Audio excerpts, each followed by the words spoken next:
What's going on, people? Welcome to the stream. My name is Nate the Lawyer. Sorry, I am a little bit late. How are all you guys doing today? Hopefully well. All right, there we go. We are on camera. Hello, everybody. Welcome again to the stream. I am Nate the Lawyer. Let me make sure you guys can hear me. Yes, everything is all good. Secret Squirrel, what's going on? How you doing? Awesome. Good to see you. Good to see you. Exiled. Oh, we got a lot of people up in here. Hey, what's going on? I have a special guest with me today. Uncivil Law is going to be jumping in a couple of minutes. For those of you who don't know, Uncivil Law is my brother from another mother. So, hello, Nate. Hey, G2 Grant. What's going on? Hey, Exiled. I love you, Exiled. Even though me and my wife may have problems. Danielle, what's going on? Globus. All right. It's good morning. How's everybody doing? It's funny because I haven't done one. I feel like it's been forever when I've done like a weekday live stream. So it's one of those things where it's you come and you do these live streams and sometimes you just forget that how it feels. Like I was a little anxious this morning getting up saying, maybe I'll do a live stream today. And I was like, can I do a live stream? Should I not? How's it gonna feel? But I just said, forget about it. Let me just jump into it. I do want to start this off. $5 from Secret Squirrel. I was telling people you had Mike Pence coming on. Mike Pence, huh? Oh man. Thank you, Secret Squirrel, for the super chat. Oh, Cindy, I missed you too, Cindy. Love Baby Yoda. Yeah. Mandalorian's coming on tomorrow, so I'm going to be up probably early watching that. It usually drops like in the middle of the morning. So, all right. So first, I gotta start off with what's on my mind. Right now, for those of you who don't know, my videos are not opinion pieces. Right, my videos are this is the law, this is the facts. You decide whatever it is. Right. And I get attacked from both sides for just doing that. Like not having an opinion seems to be worse than having an opinion. And I think it's weird because when I attack the left, it's fine. When I attack the right, we start having problems. And I don't even consider itself attacking either side. I just present the facts and know that everybody is playing us for fools. Now, let me just be clear. The Democrats and the Republicans play us for fools. The media plays us for fools. And this is the way I see it. Generally, when you talk about the media likes to play it this way. They're obviously extreme left-wing, liberal media. We know that. And what they do is they'll put out fake facts early and then blame it on, well, we didn't have enough time to fact check it. Like, for instance, Breonna Taylor. The first facts you get, she was gunned down in her bed by cops who just kicked in the door. She was sleeping in bed, right? That happened not to be the case. Jacob Blake, when you first heard it, he was some innocent guy breaking up a fight and was shot and was murdered by police. Happened not to be the fact. But I never said that wasn't the fact. I just showed you the facts. Well, here it is. You decide. And we get those things every single time, right? Every single time we just look into the story, we wait and we look into it. We see the facts aren't what we told. And we get that from the right as well as the left. Now, I am someone, especially as a criminal investigator, as a former prosecutor, as someone who's taught at a law school. I don't want to be played, and I hate being played. And I think the media on the right and the left play us like fools. Now, this leads me to the current situation, the current state of affairs. I feel I'm just gonna be honest with you. I feel that we are being played. Secret Squirrel, it's blurry for you, Secret Squirrel. Sorry. But I feel that we're being played. I feel we're being played by the right just as much as we're being played by the left. And I am not going to be afraid to call out the right's nonsense, just like I'm call out the left's nonsense. I am not a Republican, nor am I a Democrat. I'm independent. I can easily say, I feel no compunction in saying Trump did an excellent job when it came to the economy. He did an excellent job when it came to black unemployment. I have no compunction to say that because that stuff is true. I have no compunction in saying, well, if he would have won, I don't think I would have had a problem with that either. But I also can say that I think there are things that Trump does that I do not like, right? Things that why I wouldn't have voted for him, why I wouldn't have voted for him, why I didn't support him and I didn't vote for him. You know, there's certain issues. One of my friends, who it's interesting. He's from West Virginia, coal country. He says he wants Trump to be president for life, right? It makes me laugh all the time. Trump to be president for life, but he says that because Hillary Clinton was saying that she wants to take away coal country, take away his job, right? They were hurting. Trump came back, the plant opened back up. He's got a great job, great supervisor. Yeah, he wants Trump to be president for life. That's a reasonable, rational understanding of why he supports President Trump, and I support his support of President Trump, right? Yes, that was good for him because what Trump did and Trump's policies worked well for him and his family. If I was in his position, how could I not support the president? I was unemployed before the guy. And then when he came back, he changed everything around in his community. Of course, you're going to support the man. Who wouldn't? Someone who's in maybe a blue state may have a different opinion. And that's what that's about. That's why my videos, I don't care about well, I don't want you to care about my opinion as much as to reflect and think about your own opinion. That's what this is all about. So now let me bring my friend, my brother from another mother on uncivil law, so I don't sit here and monologue for the next hour and have him in the background. Uncivil law, what's going on? Hey, as you see my early monologue. Thank you. Now, I do want to also say the reason why I'm bringing this up is because a couple of days ago, you guys probably wouldn't see it because my subscriber count only changes when you get 100 new subscribers or lose 100 subscribers. But after my last video, pointing out the claims of voter fraud and just going through them, like, okay, these are the claims. Number one, those are claims that were brought to us. Kurt was actually on the stream when some of those claims were being thrown out in super chats, right? And people were saying, check this out. I went and checked out the claims that were brought to us, right? Sharpie Gate. How many super chats did we get about Sharpie Gate? Right? Sharpie. So I was like, okay, let me check out Sharpie Gate. And then I get hit with you picked the worst possible claims to check. I didn't pick it. Somebody that's right. They were I didn't pick Sharpie Gate as the claim to check. People were saying this is proof of fraud, right? Yep. It started bothering me, and then I had I think like 50 or 60 people leave, and someone even said, I'm leaving because you support Joe Biden, not Joe Biden, because you don't support the voter fraud. And I'm like, I don't support voter fraud. I support truth. I support truth and unbiased reporting. That's what I support. And I'm going to say this: if you guys want spin, I am not Brandon Tatum. Unfortunately, I'm not. Brandon Tatum has a relationship with the president. Brandon Tatum, he's very conservative. Brandon Tatum believes Trump, the election was stolen from Trump. Brandon Tatum is his own person. Mm-hmm. I do not believe the same things they do. We do common cause sometimes. He was law enforcement, I was law enforcement. I understand the brother, but me and him do not think alike. So I am sorry if you can't accept that sometimes the facts aren't going to go with the opinion of the right, then I understand. I understand. Maybe this is not the channel for you. Maybe but only thing I can promise you is that when the media lies to you, and when I see it, I'm going to call it out and I'm going to show it to you and let you decide what to believe. That's it. That's all she wrote. Go ahead, Curry. I'm sorry. I'm just rambling on here. Yeah. And then one of the other pieces of evidence that was brought to my attention was the mathematical distribution of the votes and something called Benford's law. Mm-hmm. So Benford's law is a mathematical distribution model, which basically says that when you're dealing with numbers of various orders of magnitude, that you should find a particular distribution.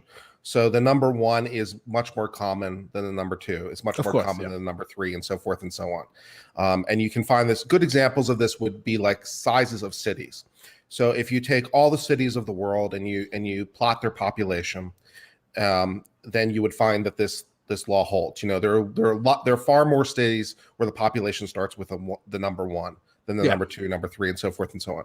So when you're dealing with like large data of different orders of magnitude, it's a good fit.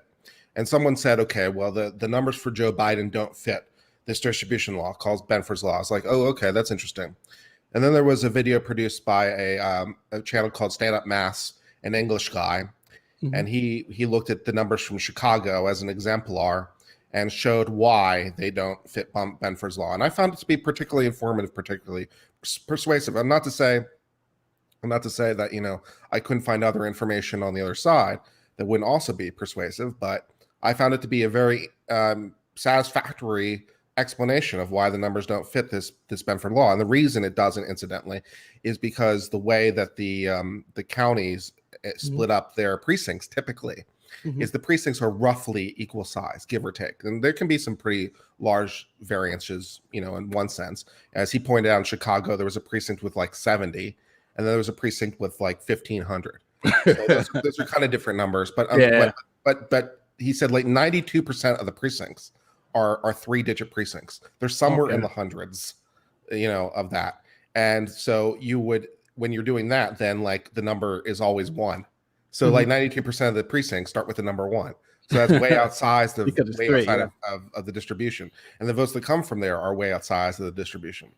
So, you know, when Sharpiegate was satisfactorily disproven to me by, you know, saying, well, Sharpies are actually what we use. The ink dries faster. Well, hold on. There's no problem being counted there. Well, hold on. What about the fact that they dropped the lawsuit because the evidence, right? The fact that they voluntarily dropped the lawsuit because of the evidence. That convinced me that it was like, all right, so this was fake. Let me do this. Let me explain I mean, but pushing past that, I just found the explanation personally satisfactory. It's like, oh, well, why are you using Sharpies? Well, Sharpies are what we use because the ink dries faster. The machines are meant for that. It's actually not a problem. I'm like, oh, okay. I find that answer satisfactory. Why do the numbers not fit Benford's law? Okay, here's why they don't fit Benford law. The numbers are not of the kind that you would expect to fit Benford law because they don't have the right distribution orders of magnitude. I'm like, oh, okay. I find that explanation satisfactory. So when someone provides a satisfactory explanation, I'm like, okay, great. Now I understand something. Yeah. No, but two things. I want to say, number one, first, let me read the super chat. Or Lil. People are not used to listening to somebody that's politically independent. They're used to seeing only people falling into one side or the other, and that's true. And that's true. Thank you for the super chat. One thing I do want to say is that my issue here is not about whether there's evidence for fraud or not, right? Because there's evidence for fraud, I want to see it. You know, if there's evidence from Samara, I want to see it. I'm not saying I don't want to see it. Joe Biden's won, just move. I'm not. That's bull. That's BS. I would love to see the evidence, right? And if there's evidence that something is going on, I would be showing it. Like, hey, here it is. This is obviously wrong. This is obvious stuff. But I don't like being played, and I think that's what's happening now. All of this voter stuff, I think it's us being played. We were being played by Democrats in some instances, and we are being played by the Republicans. The reason why is because they say the same things, and we just and people have such short memories that when Donald Trump won, Republicans were saying the same thing about Democrats that Democrats now are about saying again. They were saying the exact opposite things. For instance, when Trump won it, and Jill Stein, remember Jill Stein had contested that election, right? She wanted some recounts. Right. Yes. And the Republicans said, why should we recount? There's no evidence. They're going to try to sue. All of these things. Matter of fact, you know what? Yeah. Let me do this. Let me let you guys. Are people really salty about Trump going to the courts? I'm like, well, let me tell you a story about a guy named Al Gore.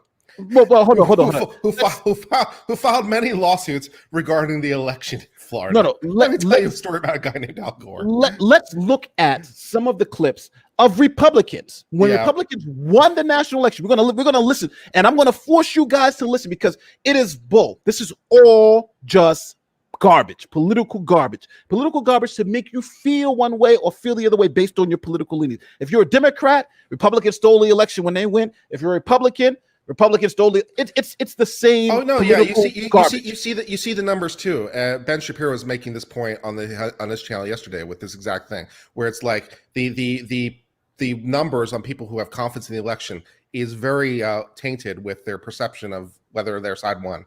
Yeah. Well, yes. Well, listen to this. Here is the 2008. This is 2018 midterms when the Republicans won, I think, the Georgia race. Listen to Republicans are saying. Republicans are saying about Democrats who were skeptical about the election results. Being sore losers, They refuse to acknowledge they lost the election. So what do? They cry malfeasance, wrongdoing, criminality, fraud. Democrats, more so than Republicans, seem to have a problem conceding defeat. Either the election system broke down or some mystery votes are hiding somewhere. You have a whole series of Democrats who just said bluntly, if our candidate doesn't win, they stole the election. The Dems just want to make America suffer. It's like losing the World Series and demanding an extra inning a day later. The Democrats are refusing to accept the declared results of the national media. So how do they do this?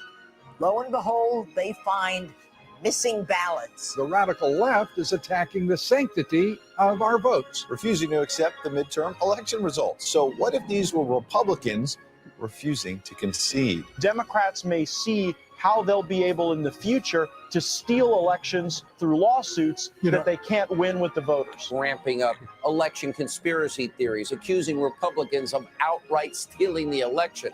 Kind of rich. You know what? Sounds sore loserish. What do you think? I think that this is par normal of a lot of things in politics, where it's like everyone switched talking points. I mean, this is not the only instance where you can see this. You can see it on a whole host of issues where the Democrats or Republicans would be like, this is what I think. And then suddenly the shoes on the air foot. It's like everyone switched talking points. So yeah, it doesn't surprise me the least. No, not only that. If you change the word Democrat to Republican from what they're saying, right? Yeah. It's the same thing. This is what I'm talking about. Yeah. People, you are being played. 2 years ago, they're saying the exact opposite thing they're saying today. Go ahead. I have very little doubt in my mind, personally. I have very little doubt in my mind that if we were living in a mirror universe where all the numbers were the same, except in, Pennsylvania, Nevada, Georgia, it's, those kind of states where if we were living in a state where those numbers were exactly mirrored from how they are now, right? I have very little doubt that the Democrats and the Democratic Party would be screaming foul, would be screaming corruption, would be screaming all kinds of things. And also there would be rioting and looting and pillaging and arson in the streets. So, this is also a subtle point of mine where I get a little bit salty, because if at least where the Republicans are getting salty about it, the Republicans are getting salty by going to court and filing lawsuits. That's how the Republicans have gotten salty. Well, that's when what the Democrats get did. salty, they burn things down. No. I think that's a little bit different in my mind. Hold on. Let's say 2 years ago, they were going to do lawsuits. Al Gore, they were going to go do lawsuits, right? Yeah. And people were saying, they're sore losers. They want to overturn the election. No. These are bad people. They are suing us to win the election. Now, guess who's suing to win the election? I'm with you, although I will, at this point, I think there has been a material change that allows the Republicans to flip that talking point and maintain integrity, because when we said before, the Democrats are trying to steal this with going to the courts, and now we're going to the courts. How can we do that and maintain integrity at the same time? I think you can do that because now we realize that actually going to courts is the civilized way of doing it, because the Democrats are looting, burning, committing arson. So the looting, burning, arson thing had been like, actually, now that we have more time to reflect on it, we think differently. This is also, and I don't know whether or not you buy it or not, but this was Lindsey Graham's point. This was Lindsey Graham's point about why he flipped his talking point with respect to Kavanaugh. Because when Kavanaugh was coming through, he said that, if Trump were to nominate someone in the last year of his term, I'll be there, saying that you shouldn't do this, and I'll, you can quote my words against me. Gorsuch, that's what he was doing. Gorsuch. Yeah, when he said Gorsuch, yeah. Or Gorsuch, yeah. And then of course he flipped. And Lindsey Graham's point about why he flipped, and he was able to maintain his integrity about why he flipped. His argument was he flipped because the way the Democrats treated Kavanaugh, because they treated him so dirty and so reprehensibly that he felt that, there was that this idea of this gentlemanly reservation was no longer warranted. Now, whether or not you buy that, hold on. So him keeping his word, him maintaining his integrity because someone else did something. Two wrongs make a right. Is that so? So his argument essentially is two wrongs make a right. Kind of like the analogy would be, Lindsey Graham was saying, I want to keep playing by the Marquess of Queensberry rules. And the Democrats decide to go MMA, and he's saying, I guess we're not doing that anymore. So that's his justification for flipping. So whether or not you buy that or not as an argument, at least he has something halfway cogent. And so the same idea here. The Republicans are flipping on the legitimacy of going to court to challenge an election because the Democrats have challenged elections by burning things down. And we think, maybe actually courts are down, maybe the civilized way. So maybe we can maybe we can flip and maintain our integrity at the same time. Kurt, not working for you? Kurt. Okay. Kurt. Nate says that's not working for him. People outside protesting, possibly because nobody protested this election. I have no objection to protesting. But people outside protesting. Now, if people are outside burning things down, they should go to jail. They should people who are outside protesting should go to jail. Right? Look, anybody outside breaking down stuff like when I went downtown the other day, and it's a shame because if Trump would have won, people would have been out there burning things down. They were blowing up stuff. That's my point. And the media is not, and the media is not covering that. I think the media is doing malfeasance by not covering the fact that if Trump would have won, cities like New York would have been looted. That is voting under that is voting under pressure because if the wrong person wins, your business could be shut down. And the media is doing a disservice by not covering it. Go ahead. Yeah, you tell me because you live in New York City. How many businesses were boarding up their windows in New York City? No, I'm telling you what. I take my daughter to school. Were they boarding up their windows in anticipation of a Trump win? No, but. Let me ask the question. You answered the question before I could ask the question. Oh, I'm sorry. You're killing my momentum. were they boarding up the windows because they were worried about the right-wing Proud Boys Charlottesville crowd coming through the streets and burning and looting, pillaging? Was that their concern, or were they concerned about the left wing not exactly accepting the results with grace? That's what they were concerned about. Now you can answer my question. Thank you. That's exactly what they were concerned about. But that's my point. See, my point isn't right, bad, left, good, right, bad. That's not my point. My point is you can't be so in tune to one side when you can't see where they're playing you. And that's the point here. Both sides play us for fools. My thing is not to convince you to be a Democrat or Republican. It's just to be an independent thinker. Think for yourself. Look at the facts and think for yourself. These people are going to tell you one thing 4 years ago, and then 4 years later tell you the exact opposite, and then have people convinced that this is some ways that now some way it's right. When I could just when again, listen, hold on, let me do this. Let me play this clip again. All right. Remember, this is 2016 now. Trump won. This is when Trump won, right? So we're going to see when Trump won, and Jill Stein, she goes and she says, well, I want to recount because Jill Stein won enough votes where she can get order recounts. This is what Fox News and the Republic, the same people who are saying we need to recount everything. This is what they were saying just 4 years ago when Trump won. And again, it wasn't really Hillary who challenged it. It was Jill Scott. So let's just see it so we can all be on the same page about what the hell's going on. Let me play it. Oops, there we go. It's a mashup put together by Chris Cuomo. Oops. Oh, sorry. This was a legitimate election. You have people out there calling for recounts that are unsubstantiated based Turn on this no up. evidence. This was a legitimate election, and no one should, based on no evidence. You have people out there calling for recounts that are unsubstantiated based on no evidence. This was a legitimate election, and no one should question the fact that Donald Trump is the president-elect. It's a fascinating group of these Democrats who can't seem to realize that it is time to move on. It is time to accept the fact that Trump will be the next president of the United States. Hillary is on her sore loser tour, and now we have her going through recounts. You know what she needs to do? She needs to get over it. She lost. Yeah. Get out of the way and let Donald Trump be president. Do you think the Democrats are sore losers?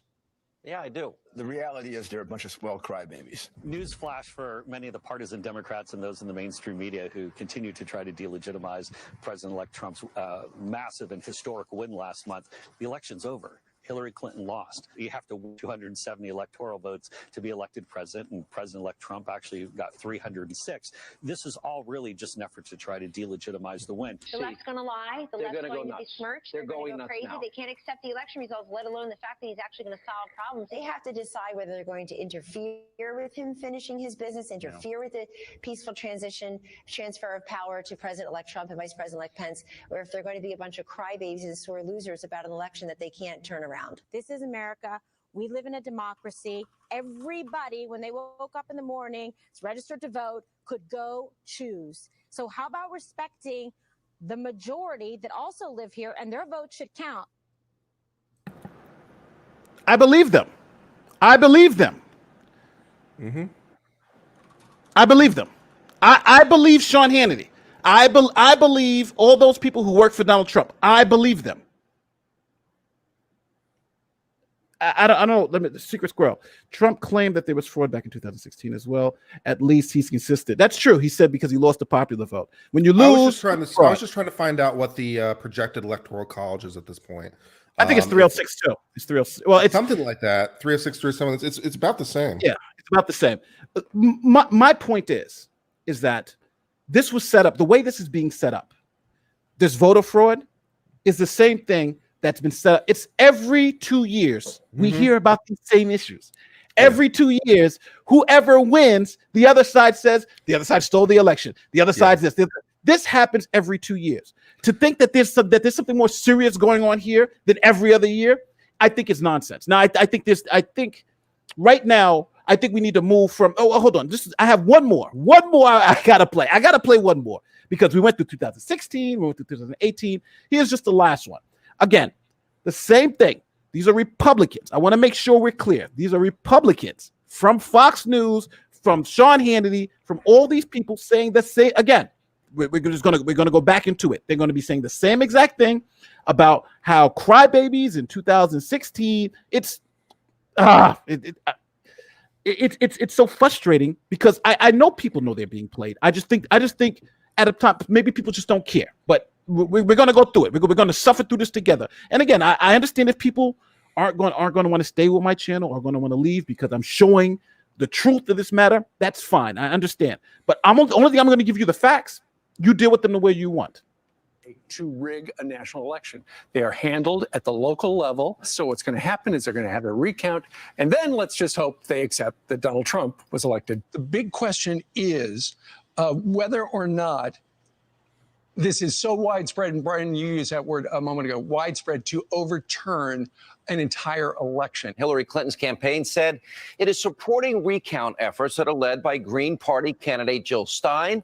Now, this is insanity. It's all about trying to undermine a democratic election and, of course, Donald Trump's decisive victory. Of course, they have no actual proof of voter fraud or any wrongdoing. Democrats, they just want to try and block any and all audit of what are now growing examples and, frankly, affidavits of ballot irregularities and outright illegality. So the idea is that Russia somehow got into the software that runs the voting machines and manipulated the result. Is there any evidence that's true? I mean, I'm not saying, like I'm always open to evidence, but that seems insane to me. And we shouldn't suggest it unless we have actual evidence. At this stage, the fraud that we can confirm does not seem to be enough to alter the election results. We should be honest and tell you that. Of course, that could change. We don't know how many votes were stolen on Tuesday night. We don't know anything about the software. You shouldn't even suggest it, remember? Now he's suggesting it. We got to find out. Yeah, that's fair. There's every election that doesn't need a recount. It is this one. What about the arrogance of people saying the president can't get a recount or can't look into allegations? Somehow Donald Trump was not the duly elected president of the United States. This is all a distraction. In closer, particularly contentious races, Democrats, more so than Republicans, seem to have a problem conceding defeat. I love these legal challenges because we have to get to the bottom of all of this and expose fraud where it occurred. All right. So I think it might be helpful at least to give what I think are the best cases that are out there in terms of some of the legal fraud issues. Yeah. No, I definitely want to hold on. Let me just turn this off. No, I definitely want to turn to the legal issues. But I just want to say, I am not convinced on either side. When they were saying that stuff in 2016, 2018, I thought the Democrats were nonsense. I thought the Democrats were speaking nonsense. And I'm saying, but I mean, I don't remember 4 years ago with the Democrats having any specific like affidavits or things like that, because there are, some things that people are willing to say some things under oath. I don't quite remember that from 4 years ago, so maybe there is a difference there. Let's go over it, because again, if we got affidavits, because we had some affidavits in 2002. Remember the hanging chads, the affidavits? Oh, sure, sure, absolutely. And they were all junk too. So let's it's now you do have affidavits. You have people coming forward saying it. So do you want? I have a list here. So you want to start? Which one do you want to start with? We can start with Project Veritas. The postal inspector is interesting because has he recanted or not? Because the officials said he recanted, and then he went on YouTube saying he didn't recant. Let me know. Not the postal inspector, the postal worker. Yes. So for Project Veritas, Veritas found a United States postal worker who made allegations that what was it that some votes were being backdating of votes. Yes. Yeah. Serious allegations of voter fraud. And also mail fraud. Mail fraud too. Which I'd like to remind people carries a penalty of 20 years per instance. It's pretty serious. So 20 years per envelope there. Yes.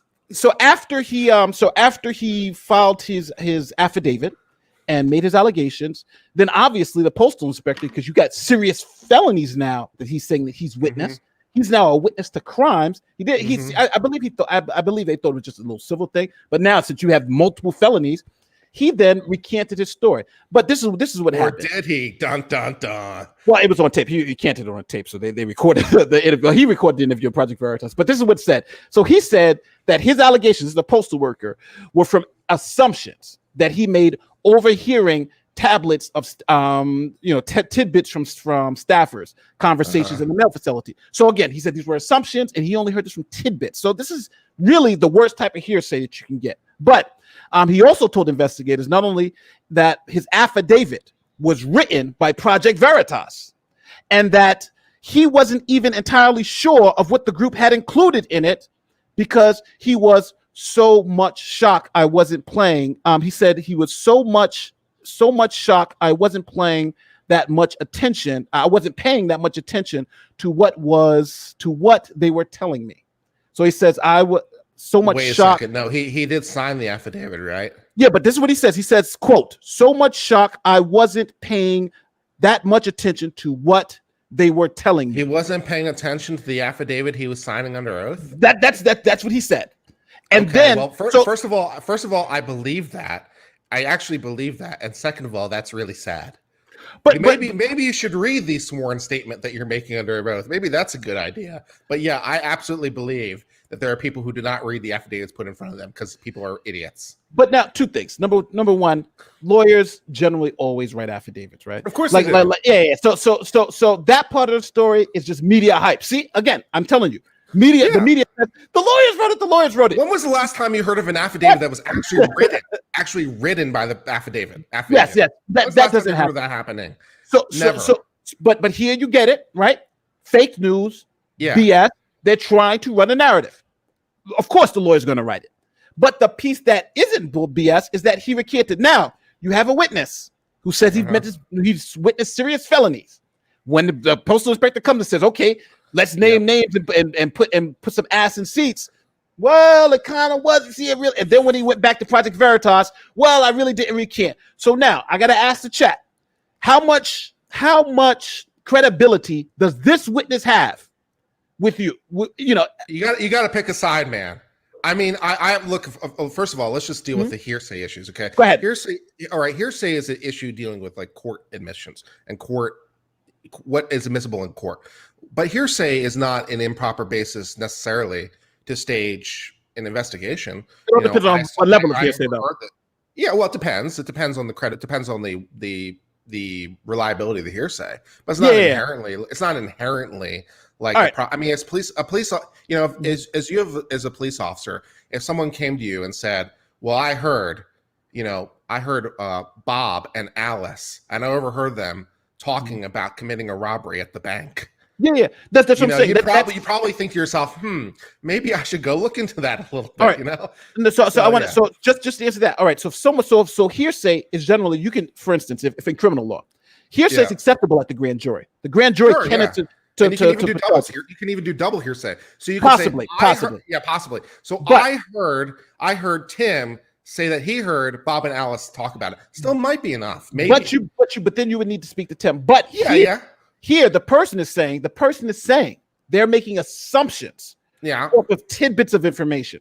That is inherently that. Of course, you're not going to get an indictment from that. Of course, you're not going to do. I'm making assumptions over tidbits of information. You have to, and that's why the postal inspector says, "What level of hearsay are we talking about?" As Joe Friday would say, just the facts, ma'am. What did you actually hear? What did you actually see? Tell me what you heard. Tell me what you saw. And then we'll figure out from there whether or not there's anything. But I'm making assumptions. What the hell is this? Just the facts, ma'am. And we'll go from there, Yeah, but and let's not forget, if we're talking about hearsay, if someone comes to you and says, I thought John told me that Sarah said X, most of the time you're not getting an arrest off of that. Right, because that's generally not enough for probably not, but you would need something else. Right? It might be enough to investigate it. Yeah, we're talking about investigating one thing, but nobody would say that's proof that it happened, right? Sure. If someone tells you Johnny killed Alice, then you're not saying, oh, that's proof that Alice is a murderer, right? No, you would say that's an allegation, and we got to see if there's any evidence to support that. That's the difference between the allegations or the claims and the evidence. The allegation could be hearsay, but the evidence has to support the claim. That's the difference. Yeah. So. Someone's saying, let me see in the chat. Someone's saying the FBI coerced them to recant. Well, it was the postal inspectors, but maybe they did. Maybe they did. I'm sure that he's just confusing the FBI and postal inspectors because they think they're the same things. But I did the postal inspectors convince them to recant? I don't know.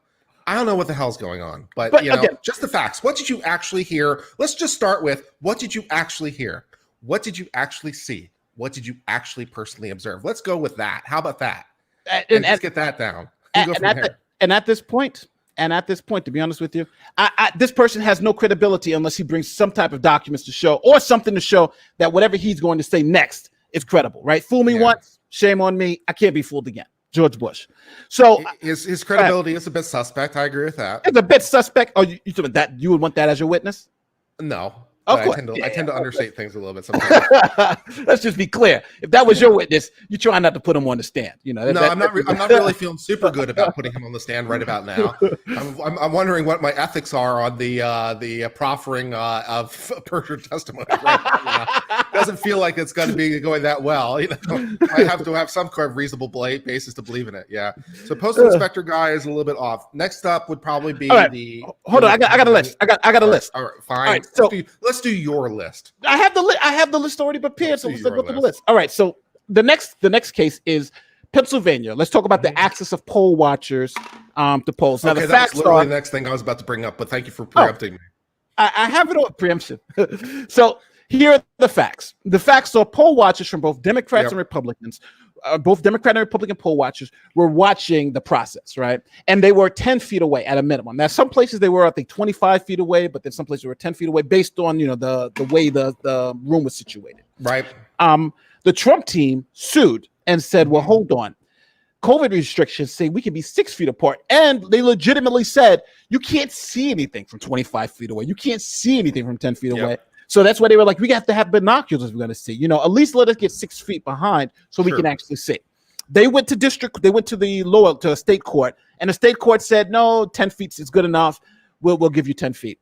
That was then appealed to a higher state court, and then the state court overturned that and said, no, they can be 6 feet apart. And that was a win for the Trump team. They wanted closer access, and that's the reason why that happened. So yes, the Trump team got closer, but the problem fact about this is that people were saying that the Trump poll watchers were not allowed access to watch the votes. That was just wrong. They just weren't. It was about moving them closer to get them access. Go ahead. And there was also an allegation that even after the court order came in to move 6 feet closer, even after that point, that some of the poll watchers were not being allowed to be within the 6 feet. So there was allegations that they were defying the court order. Yeah. And to the tune of 400,000 votes or something was the allegation. But then would you say, and this is if you put on your judge hat for a second, but would you say you have poll watchers, both Republican and Democrat, 10 feet away. The court order says 6. Should they throw out 400,000 votes because you're 10 feet away watching instead of 6 feet away? Well, I'm for sure holding someone in contempt. That's for damn sure. That's the first thing as judge. I'm throwing someone's ass in jail for defying my court order. So that's remedy number one. Someone's going to jail. But now, how do you what do you do with those 400,000 votes? Do you throw them out? Well, my first question is, can we identify those 400,000 votes? Even as a judge, if I said, all right, let's throw out the 400,000 votes, the first question is, can I actually do that practically? How do I know which those votes are? Because they kind of look the same like every other vote. So is there a way for me to identify what those 400,000 votes are? So I have a huge practical problem. So even if I wanted to do it, can I do it? And I don't know that I can, because it's in the big pile where they somehow segregated off, somehow doubtful. So, I don't know, but I'm definitely putting someone's ass in jail for contempt. Let me give you the quote by the court. There's no evidence of voter fraud in Philadelphia, and Clark is wrong to say that poll watchers have been denied access. Poll watchers have always been in the room, albeit they stand a distance away from the ballot machines. And just to let everybody know, there was also a live stream where you can actually click on it and see in real time what was going on in the poll. So it was all being recorded too. So that was that. Now, there's a second one which I honestly think is probably Trump's best lawsuit of the bunch. This is Trump's best lawsuit of the bunch, and I think this one actually has some merit. Now, this is the lawsuit that this is still Pennsylvania. This is the ballot lawsuit. Now, the Supreme Court one. This is the Supreme Court one. Now, Trump team for those of you who don't know, Trump team claims that votes that arrived after election day should not be counted, and this would go against now. I put that this would go against 100 years of precedent, but that's what Trump was saying. Now, the reason why Trump was saying this is a very technical issue.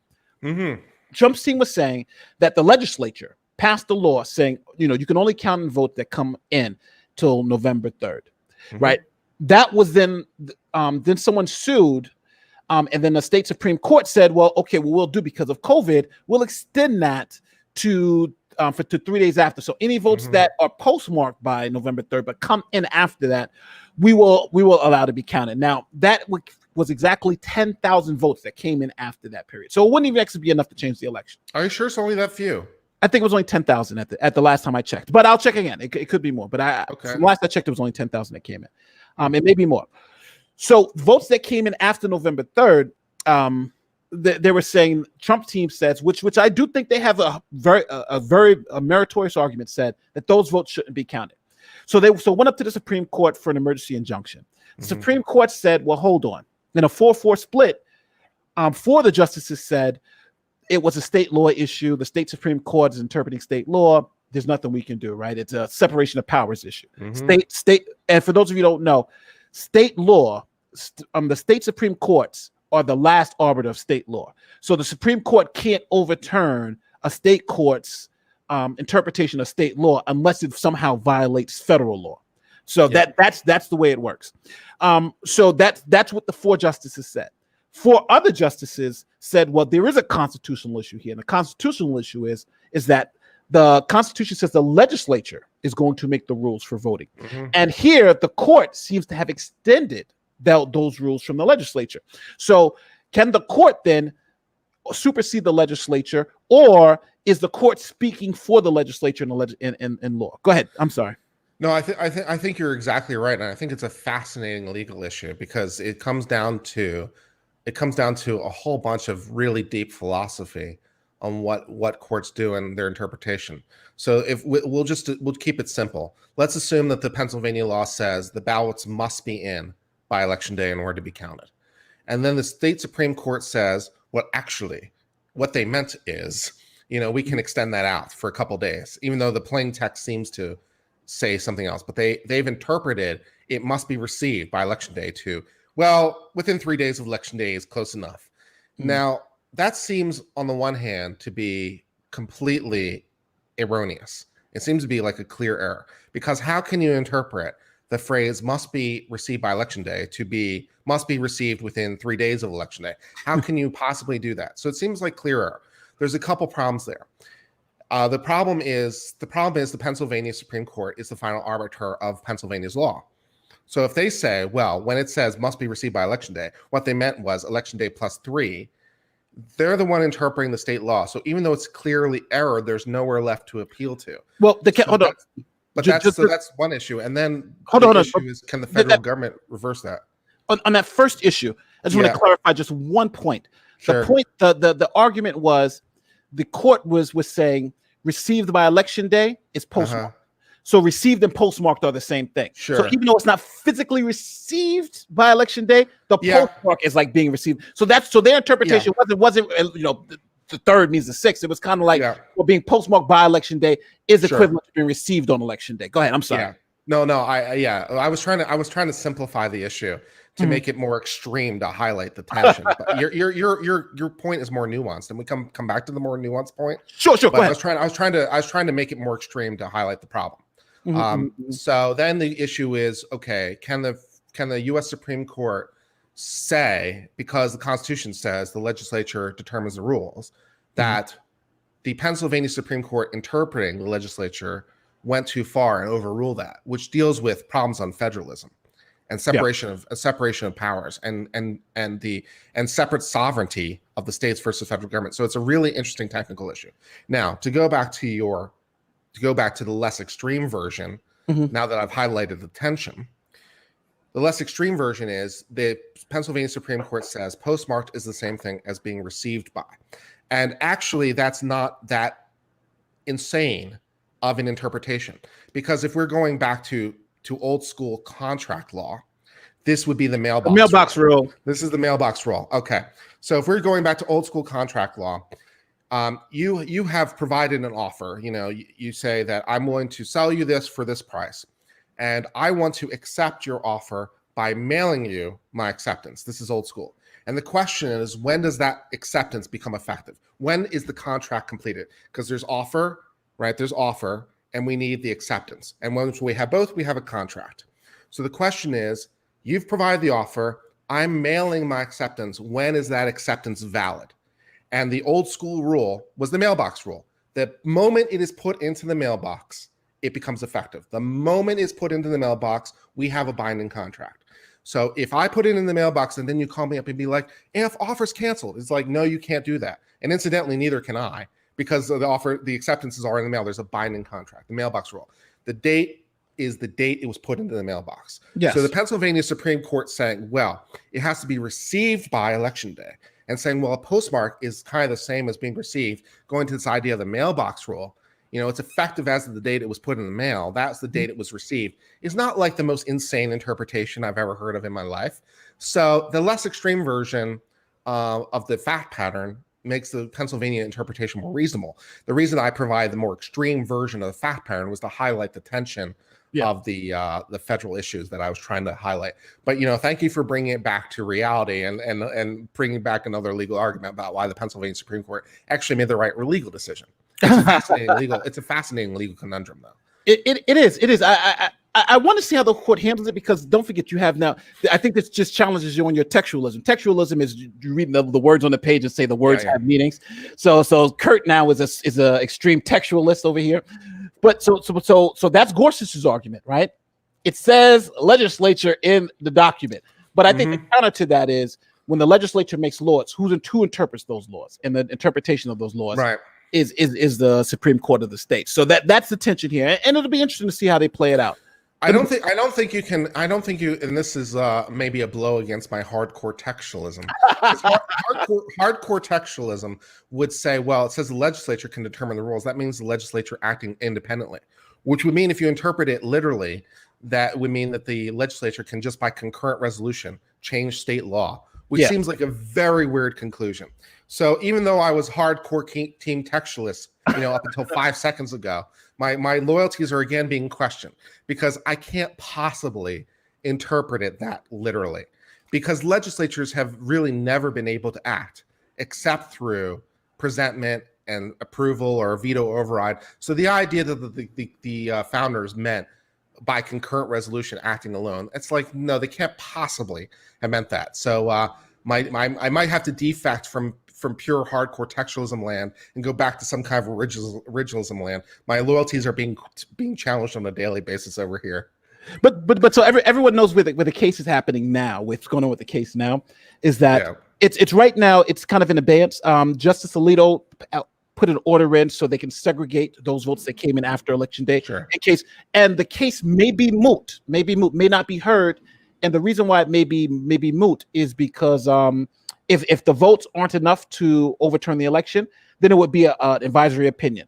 on that issue. So that's why. So right now they're holding them back, and they may or may not hear it, but it all depends, because even though it's moot, it may not be moot. They may want to still talk about the constitutional issue. So $5 super chat. The difference is this time we are blindly sent ballots everywhere for the first time. It's possible. It's possible. Yeah.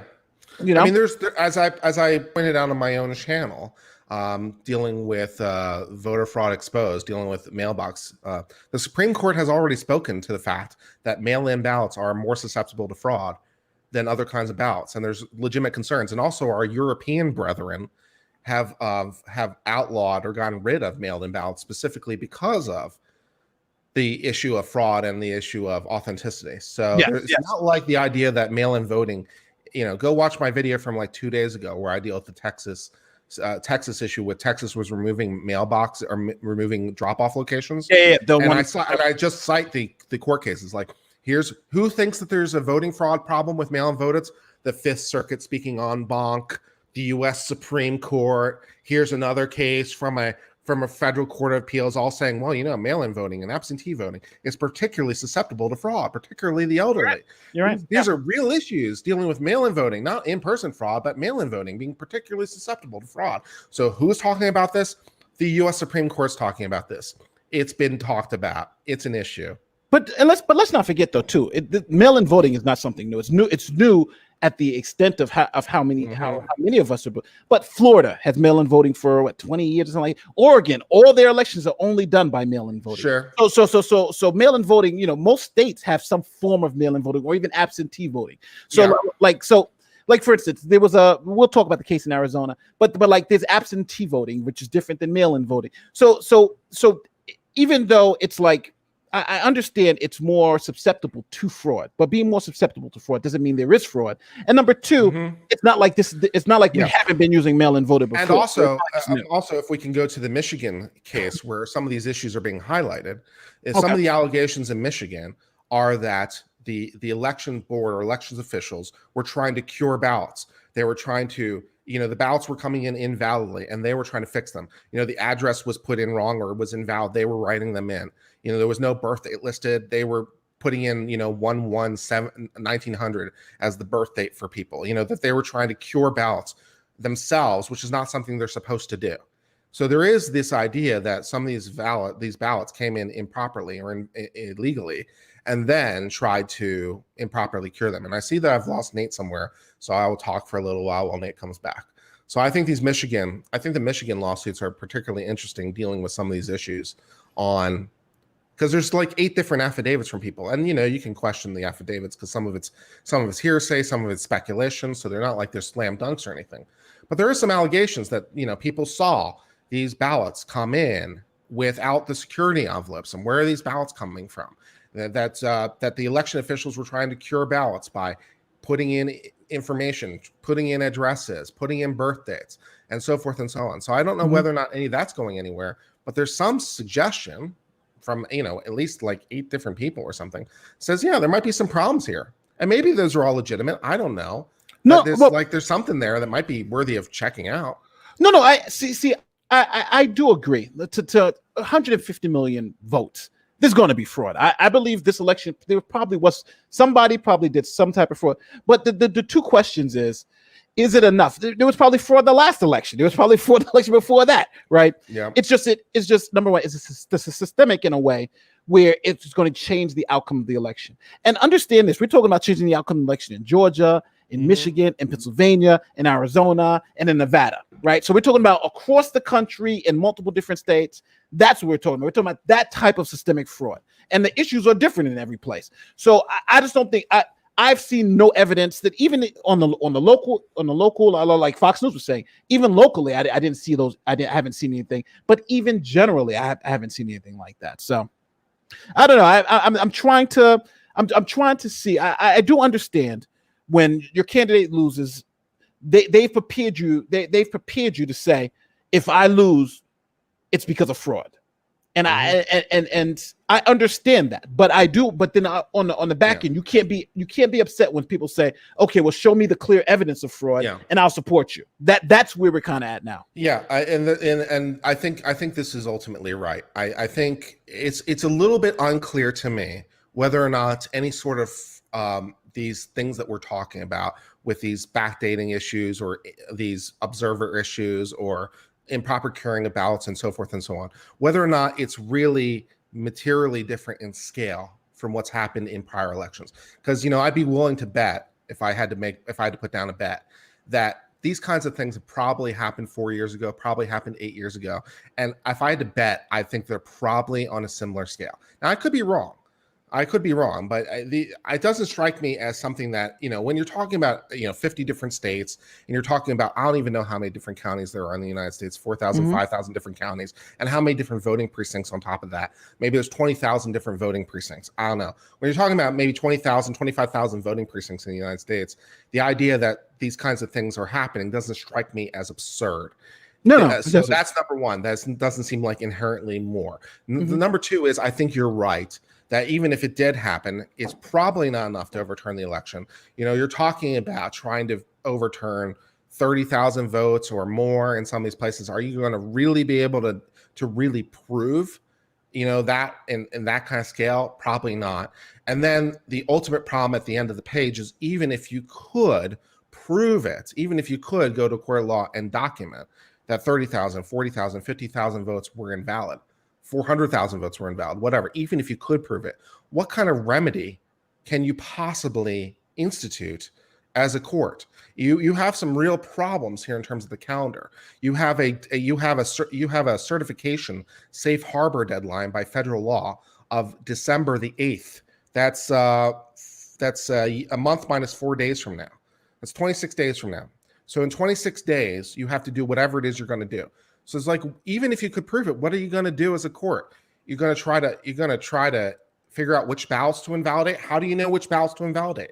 You know, if you want to throw out the 400,000 ballots where Republican people weren't able to observe, how do you know which 400,000 to throw out? How do you know what ballots they are? If you can't identify them, then what are you going to do? You're going to throw out everyone's ballot? I mean, there's a massive disenfranchisement problem there. A lot of valid votes are being thrown out if you do that. What are you going to do? Try to order a new election? I mean, there just isn't time for that. You're going to be able to put together a new election date. You're going to be able to figure out who's going to staff the votes. You have to print the ballots. You have to give enough time for people to request ballots in order to get absentee voting, enough time to receive the ballots, enough time to count those ballots, and potentially enough time to deal with any challenges related to those ballots. And also, those voters would be voting in a much different environment than those who voted on election day. Because suppose, for example, you reordered an election of, I don't know, Pennsylvania, just to pick a random state. So let's say we throw out all the votes in Pennsylvania. We want to order a new election. Great. Those voters are now voting in a much different environment than the voters on election day. They have more. They have different information. You have no way of knowing that the same voters will vote the same, and so you have no idea who will vote. So maybe different people will vote, and even if you could control for that, you have no idea that the people who voted the first time won't vote differently the second time. Well, hold on. You're voting in a different informational environment. So there's like, what remedies can you possibly order as a court here that make any sense? Well, the remedy that I think some are even advocating for, Robert Barnes is advocating for this amendment. It's to send it to the House of Representatives, right? Because that would be the next step. If you can't fix it with the vote system, and you can't pick a winner that way, then send it to the House of Representatives. And obviously, if you go to the House of Representatives, Trump wins because of the way things are structured. Well, I mean, you do have political remedies. So, I mean, it's because my whole thing was, what can I do as a court? That was my frame, right? So what can I do as a court? Because I have all these problems as a court. Now, if we want to go outside the judicial branch and talk about what legislative remedies there are, then we have some options. So here are two things that you can do. Number one thing you can do is, if you're a state legislator or state legislature, you can just override the vote, because it is the province of the state legislatures to choose their electors. As the Supreme Court noted in Bush versus Gore, it is a power that can neither be abdicated nor compromised. It is an absolute plenary power of the legislature. And so the legislature, I mean, even if there was no corruption, even if there was zero corruption, the state legislature can legally say, you know what, our citizens have voted wrong. They have voted Democrat. We think Republican, and that would be perfectly legal. But I want to also make everybody understand, as a U.S. citizen, you do not have the right to vote. Right. And, and there are a lot of people out here thinking that yes, you do not have, and if you want to understand the way, it's actually your state that gives you the right to vote in federal elections. Yeah. And here's the example: if you are living in if you now move and make your permanent residence Puerto Rico, Puerto Rico is not a state.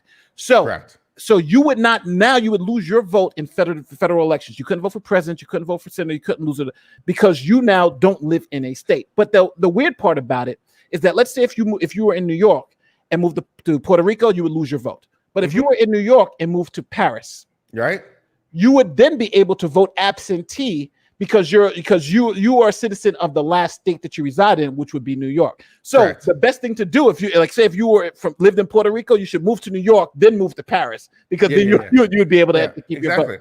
So that's why, for instance, in Arizona, when they said there were 3,000 non-residents that voted in Arizona's election, if those 3,000 people were in China and they voted absentee, they could do that. And most of the military vote absentee because they don't reside in the state. So those are some legal things. They don't reside in the state. But what's the very fancy word for what they do in the state?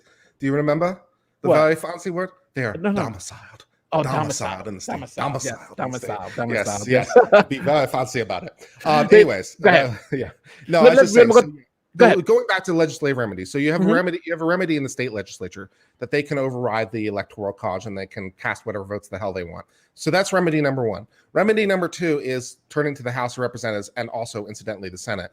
That's a constitutional remedy.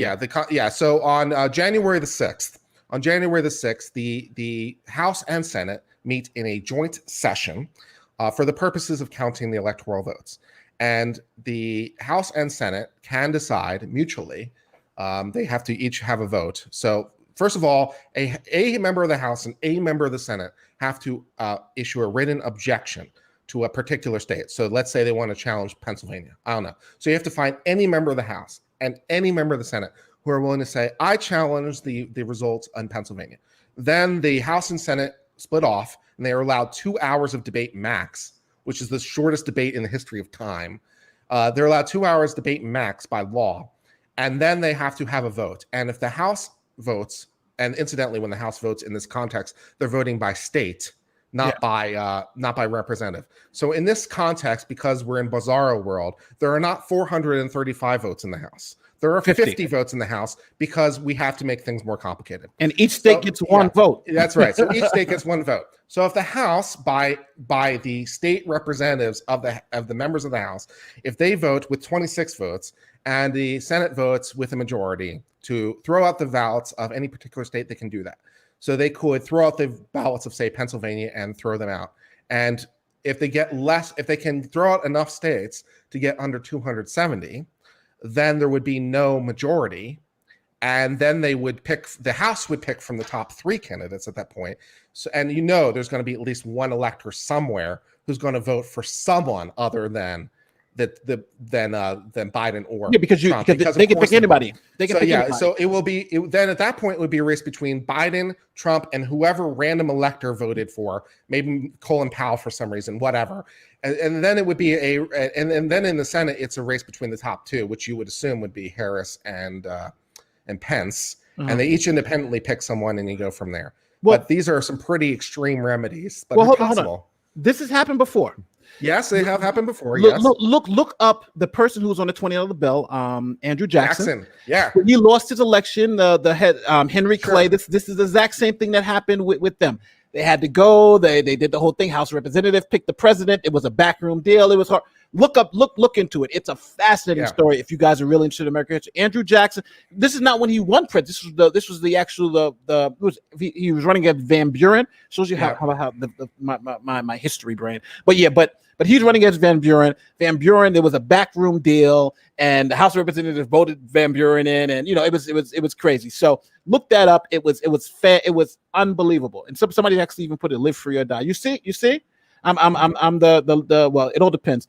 On one thread, I'll be the crazy maniac Trump supporting black guy, and then another thread, I'm the crazy lefty Biden supporter. So but this guy's got it. 1842 and 1820, 1824 and 1828. So let's go on to the next case. Hold on, I got them all lined up. So Nevada.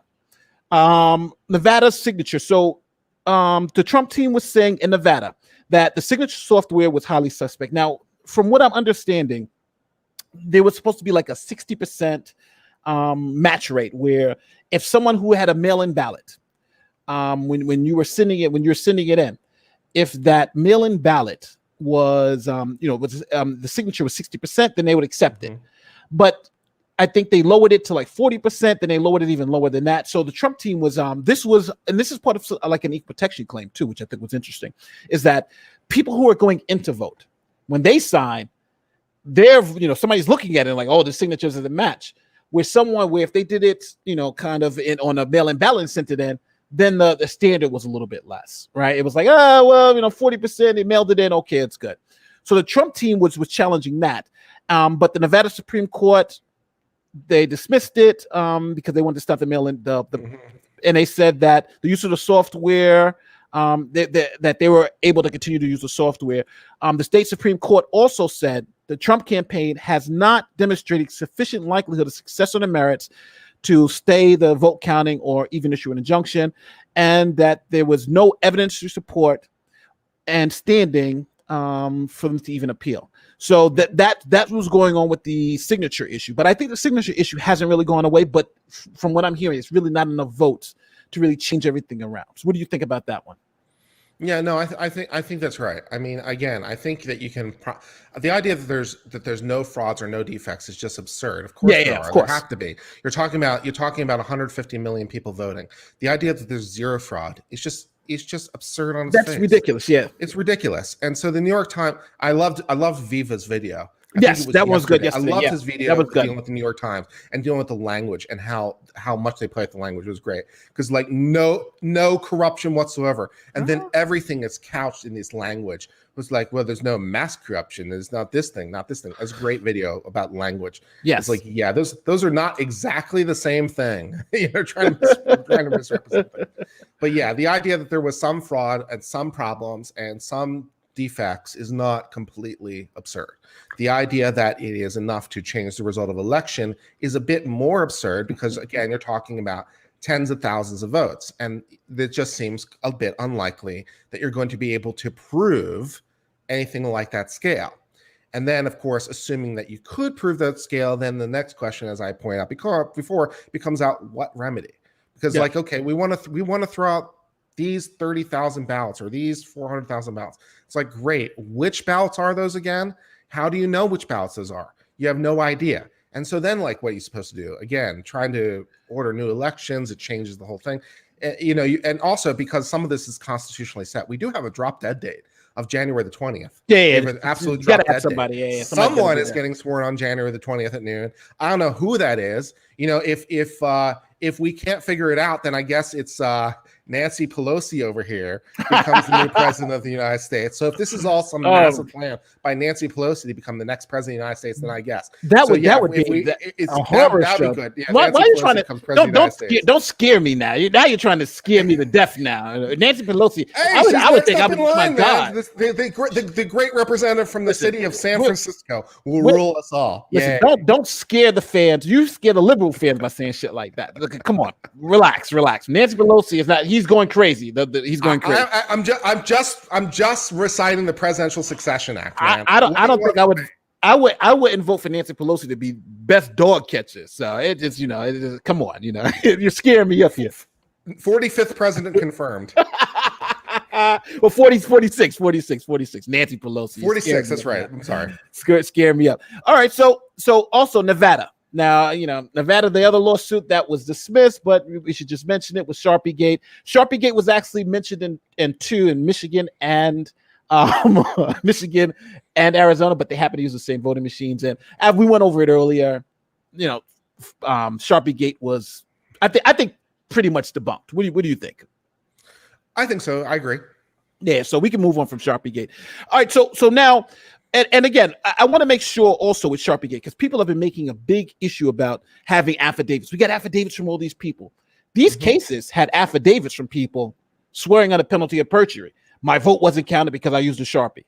right? That's what Sharpegate was. You had multiple voters. You didn't just have one. You had multiple voters claiming that their votes weren't counted because they used Sharpies, and they had many affidavits. And even the cases in Pennsylvania, you had the people who were the watchers and all that stuff. So these cases, we are talking about people who are filing affidavits or saying they see stuff, and the court's finding that this is not voter fraud and these are debunked. So sure, you know, this is not. And I do want to let everyone understand there's a difference between claiming something and having evidence for something, right?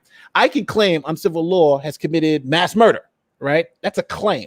I can even sign an affidavit that he's done that. That's a claim. Evidence is there's a dead body behind them. You know, his DNA was found. That's evidence. Claims is different than evidence. Affidavits are claims. They're not evidence. Now they can turn into evidence when you sit there and you talk, and somebody can say, or you have first person accounts. I did this, I saw this. Those are different. I would challenge you a little bit on that because I think that testimony is evidence. Yeah. So to the extent that I saw this, I heard this, that's evidence. The quality of that evidence. So to the extent an affidavit is saying I saw, I heard, I observed, these are the things, facts. Okay. That's evidence. Now you can go challenge that. You can challenge the credibility of that. But I wouldn't go quite so far as to say it's not evidence at all. Well, no, what I'm agreeing with is that those are claims. What I'm talking about evidence is something that can be tested, can be challenged, right? When that person goes on the stand and is challenged, did you see this? What did you see? What did you see? That's why not all evidence are brought in at trials, right? Because unless you can cross-examine, you have a right to cross-examine. If you can't cross-examine, then that affidavit is generally not going to be brought in. Right. So that's what I'm talking about. Generally, a naked affidavit on a complaint is just a claim. It becomes evidence when it's being able to be challenged and vetted. That's generally the difference between evidence. And that's why some of the evidence isn't even allowed to come in. For instance, you can have an affidavit that's just full of hearsay. But then at court, that wouldn't be evidence, because in court they would say, well, that evidence is not good because it's hearsay. So that's the difference. And maybe it's understanding there's a different evidentiary standard at trial than it is at the allegation stage. I guess it becomes a bit of how you use the language, because if you're a police officer, what you would consider to be evidence, because you have an evidence room, what goes in your evidence room would not necessarily be admissible at trial. There might be a whole bunch of reasons it would be excluded. So would you not consider it to be evidence until it gets submitted to a court? I think that's a bit odd, but I guess it depends a little bit how you use the language. Well, yeah, because I think there's a marked distinction between somebody claiming something and something being evidence for something. And that's what I'm trying to make the distinction. This blood-stained shirt in our evidence locker. That's evidence. It looks like evidence, but what do you know? We can't admit to court because of whatever. Come up with your own hypothetical. But so is it no longer evidence? I don't know. Well, no, he's a blood-stained shirt, and we can't admit it to court because it's not. It's been there for 10 years, improperly or like that, or something. It could be a mini thing. Bad chain of custody. I don't know. Come with your own hypothetical. Here is Jennifer Tory. Regardless of party, if legal challenges are substantiated, then they should be looked at 100%.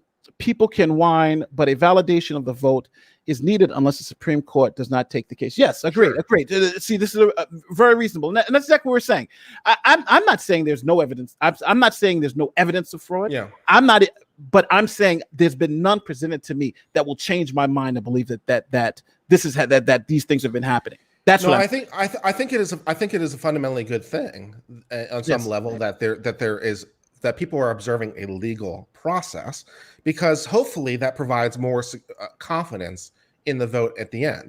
These allegations will be unsubstantiated or dismissed or whatever, but that we go through a process that people at least understand and hopefully accept. Then they'll be more accepting of the result in the end. So yes. I don't think, whatever the Republicans might have said about the legitimacy of court challenges in the past, I think we can all agree that they're more legitimate than the arson. So there's that. Oh yeah.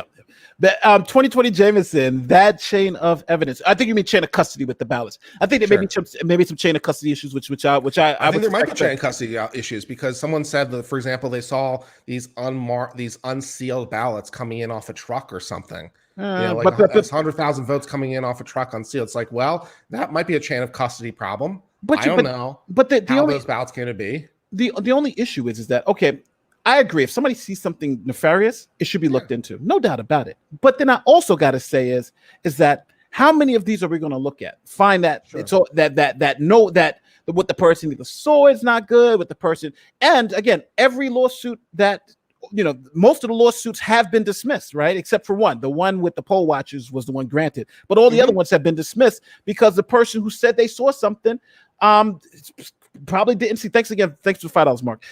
Didn't see what they saw or was mistaken. Like this next one from Georgia. Let me talk about this Georgia one. Thanks for the $2, Jameson, and thanks for the $2 earlier. Like the one in Georgia, for instance. So the one in Georgia, you had a poll watcher, right? And the poll watcher, he said that he saw a box of ballots come in after 7 o'clock, right? And that box of ballots they were late arriving, and he said that they were mixed in with the ballots that arrived on time. Right. So the Republican Party has said we're going to sue to get those ballots removed. We got and it was 53 ballots. So they sued to say that these ballots that came in. But so he wrote an affidavit about what he saw. Yeah, 53 ballots as a court, I can't even be bothered to care. But the thing is, it was important enough because it went through the process that we're talking about. Yeah. You had 53 ballots. People saw it. They took it seriously. Okay, we have 53 ballots, and they went to court, and the court observed it. Then they found out what it was bullshit. It actually came in earlier. They just moved them from one different location, but those ballots actually were received earlier. So the court threw it out, and the court said, quote, the court finds there is no evidence that the ballots referenced in the petition were received after 7 o'clock on election day. Thereby, those ballots are not invalid. Those ballots are valid, right? Additionally, there is no evidence that the Board of Elections or Board of Registrars failed to comply with the law. And that's what the court said. No. So here you have everything you're talking about, but I wouldn't call that affidavit. That affidavit was evidence of his claim. He made a claim. That claim was found to be BS, just like the other ones, and now we moved on. Go ahead. I mean, and I'm just saying that like you can at least hypothetically imagine legitimate reasons for things that have been alleged, right? Just because these allegations don't necessarily mean something nefarious happened. So you can imagine valid reasons. We saw election workers filling in ballots. Okay, well, maybe that's part of a normal process. The ballots were problematic for whatever reason, and so you have a process to fix that. And they were going through a process, and here's the vetting procedures we use, and here's how we make sure that we're copying it exactly. And so there's no problem. And it's like, okay, maybe that makes sense. Votes were being postmarked improperly. Maybe not. Maybe for some reason there was a group of ballots that, I don't know, couldn't have been postmarked in time, but we know when they arrived. Somehow we put them off to the side. It's like we can't get to them today because there's so many of them, but we'll put them in this space, so we know we actually received them this date. And now we'll put the date on it that we actually received, so it's not actually fraud. We're just doing something we couldn't do because of time or whatever. And, maybe there's a legitimate explanation there. These ballots that came in, supposedly these tens of ballots or tens of thousands of ballots, or how many they came off a truck that didn't have the ballot seals. Maybe there's a legitimate explanation. It did have a chain of custody. They came from this place. That we counted them here. Here's how we observed them. Here's the process we went to move through. So these ballots are actually completely valid. There was no problem. Here's our chain of custody. No problem. So like you can imagine legitimate reasons. And you can also, for that matter, imagine illegitimate reasons. You can imagine that someone acted nefariously. You can imagine people acted improperly. So, we don't know, but it's a suggestion to look into. And hopefully at the end, we'll find out, oh, this was valid or this was invalid. Either way, the confidence in the result will hopefully be improved. Yeah. So we will find out what the results might be in the end. Was it valid? Was it invalid? I don't know. We'll find out. That's what the process is for. Yay. That is what so in Michigan, we have a whole bunch of things. We got alleged dead people on lists. We had this. Sure. So it's a lot going on. There are a couple that the first one I want to talk about is a Trump suit, Michigan. He wanted to stop the ballots because of meaningful access. So they were asking the court, they were saying that some of their poll watchers weren't able to watch some of the ballots being counted, particularly some of the mail-in ballots, I believe it was, and that they were asking if those ballots shouldn't count because they weren't able to observe them. I don't think that didn't work. Hold on. It said the state court denied the request, said that they had offered no evidence that the law was being broken. And the judge said that there was a complete lack of evidence of wrongdoing on the part of election affairs, and they had meritless arguments. So that was for the access one, the request to stop counting for meaningful access. And meaningful access was different because it's not like they didn't have access, but they were asking for meaningful access. And this last one with the dead people. Do you know the facts of the dead people voting in Michigan? I do not know I do not know the facts of it. I'd be surprised if it's anything like the kind of scale that has been alleged. I mean, someone was saying like 10,000 or something dead people voting. It seems a bit improbable. I know that the Pennsylvania Secretary of State commented that there was one attempt from a person for a dead person to vote someone's dead mother during the primary, where someone requested a ballot for their dead mother and they were found during the primary. And she commented that she was unaware of anything else like that happened. So I don't know. That people are on the rolls doesn't surprise me. There is a federal law that requires the states to go through their rolls on a period that's specified by law, and a process is specified by law, and purge the voter. It's been a while since I read the law, so this won't be exact, so give me a break. But it's something like if you don't vote for 2 or 3 elections in a row, they have to send out a ballot or send out a notice in the mail. And if you don't vote in the next election after that, then they scrub your name from the roll, something like that. So there's a process to go through. So, all the media who says, well, look at all these people that are being purged from the rolls. It's like they're required to, by law, to make sure that the voting rolls are at least something resembling reality. So are there some dead people on the rolls? Yeah, because they haven't had enough time to be purged from the rolls by law yet. Did those people actually vote? If they did, that would surprise me, especially en masse. And also that there would be no way to catch that also would surprise me. But I don't know enough yet. So... Well, let me answer. No, I can't even answer what you're saying because it's exactly what I think. I want to add. Hopefully it's good. It says testimonial evidence aside, what evidence would you need to demonstrate that ballots were mixed? Well, I would need to say these ballots were mixed, and it's what evidence would I need to see that ballots were mixed? I don't know. I would need more than someone saying that they saw them mixed, and then when they checked it out, they weren't mixed, right? It all depends on what the claim is and what evidence. Like if they had video cameras showing that, hey, here's the ballots from that were from day 2, and here's ballots from day 1, and they were mixed together. Okay, now we have something, But there's better evidence than someone claiming they saw something, finding out they were incorrect, and the suit being dismissed. Poor chain of custody, of course. All these things, like for instance, with chain of custody, when you get evidence from a crime scene, you put it in a bag, you initial it, you put your date on it, you seal it. If the seal is broken, the seal is broken. So every step of the way, chain of custody, put in the bag, it's signed off. It's taken out the bag to be analyzed. That's signed off. Put back in the bag, it's signed off. Transferred to a different department for some reason. And you see everywhere it's signed. So every step of the way, that's being documented about what's happening. So hopefully, there's something vaguely representing that process as it applies to ballots. So I couldn't speak authoritatively, particularly because, as I mentioned before, we have 50 different states with usually operating on a county level. So 4,000 different counties, sometimes operating on a precinct level. So 25,000 different precincts maybe. So I don't know all the procedures anywhere, but hopefully there's someone who's documenting it at every step of the way about what is happening. So I don't know what kind of evidence is available. Video evidence would be nice. Some sort of documentation that they're required to collect by law or otherwise would be nice. The testimony of people involved would be nice. I don't know what's available, but you have the evidence is available, and then you go from there. Here is now for dead voters, because dead voters have been claimed in Michigan. Well, the Michigan one was kind of debunked because they looked at it and they're like, "There's these people. Some of these people are alive. There's everywhere. Everywhere they've got dead voters everywhere voting. Right, all of a sudden.